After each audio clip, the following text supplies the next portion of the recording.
Hi everyone, I'm just making a short tutorial on TFAR and mainly on the additional channels for the short range radios.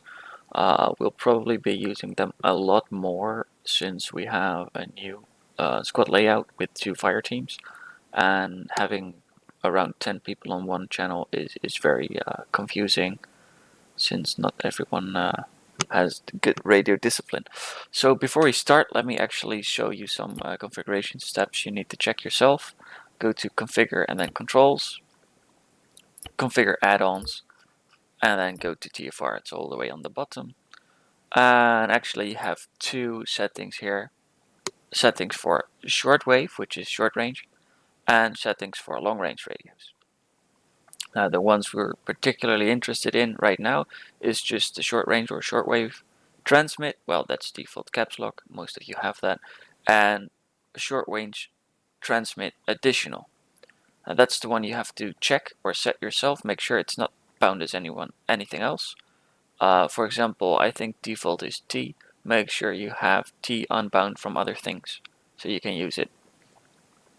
I have set it to control scroll lock just because I like that. So bringing up the radio, I'll start off with the 152 that most of us use. Now, you all know how to switch channels, right? You can either use this preset button here, or you can actually use the num keys on your keypad. Okay, yeah. First suggestion I'm going to make is that since there's no foxtrot in the new template, channel 6 will be unused anyway. The 160 is unused. Correct me if I'm wrong, this might change in the future, but for now it is. This means that you can always override channel 6. Now, let's say I'm in alpha right now, so I'm on channel 1. If I'm operating in the same area as Bravo, it might be handy to keep channel 2 as 120 to actually quickly swap to them and ask them what's going on short range if their squad leader is not responding. Especially since we have only 1 long range per squad now. Now this means that it's I can change this frequency, but then if I want to quick swap to Bravo, that's not possible. So my suggestion is to use channel 6, but you can use any channel. And actually you select it with the mouse, and for example we're going to set additional to 111. And then click enter here, set frequency. Okay. Now it's set and I can use channel 6. If I use my regular radio button, you see that channel 6 is selected, frequency 111. But now there's no way of using 110, the actual channel 1. And I want to be on both. Now what to do is you press this little button here, the set additional channel, the arrow to the left. Now you see that it changes the C to an A, Charlie to Alpha. That means it's not a channel now, it's an additional channel. However, we're not set yet, because if I use my additional, you see additional channel 6, frequency 111, so that's perfect. The main problem is that if I now use my normal radio button, I'm still on channel 6, frequency 111. Now that is because it's not only additional, but it's just also channel 6 is selected now because I'm on 6. So if I go back to 1, now you see that I'm transmitting on channel 1 with the regular radio button, caps lock, frequency 110. And in my case, control scroll lock or T or whatever you're using for additional is additional channel 6, frequency 111. That's perfect. That's exactly how we want it. Now be advised that you can use any frequency. So I suggest for alpha to use the range between 110 and 119er. This also means you can take, for example, this. And it's not number based, it's string based, so make sure everyone uses the exact same thing. So use the period, for example.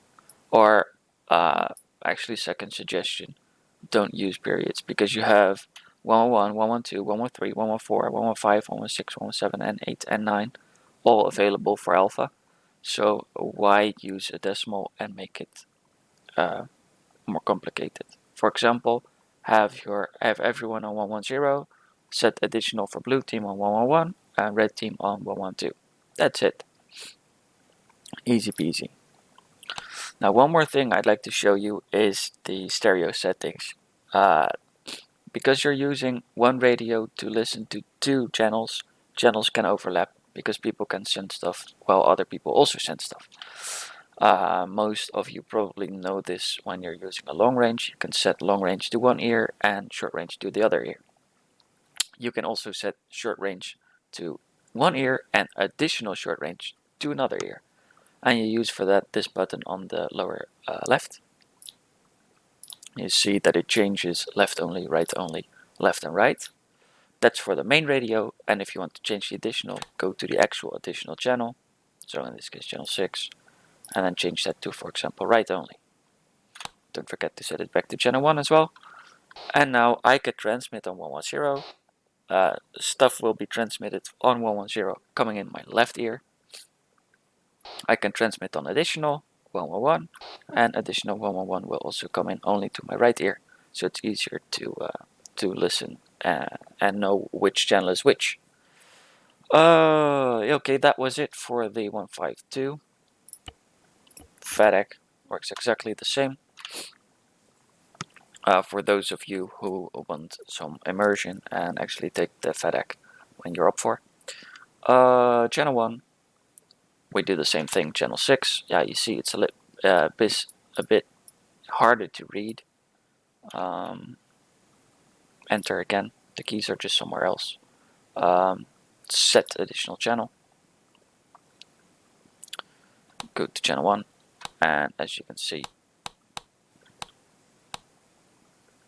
yeah, channel 1 is now selected for the normal radio, and additional channel is channel 6 frequency 111. Perfect. Here again you can use 0 for the stereo settings. Now you actually see A6, additional 6, 111, but the frequency is not super legible because it might be frequency 6111 or something. So yeah, that's basically how you use your short range radio. For the long range, it's very similar. The buttons are in other places, and since there's only one long range per squad, I'm not going to show that. I hope you guys learned something from this. If you have any questions about radios, feel free to let me know across the stream. Well, and see you in the new template missions.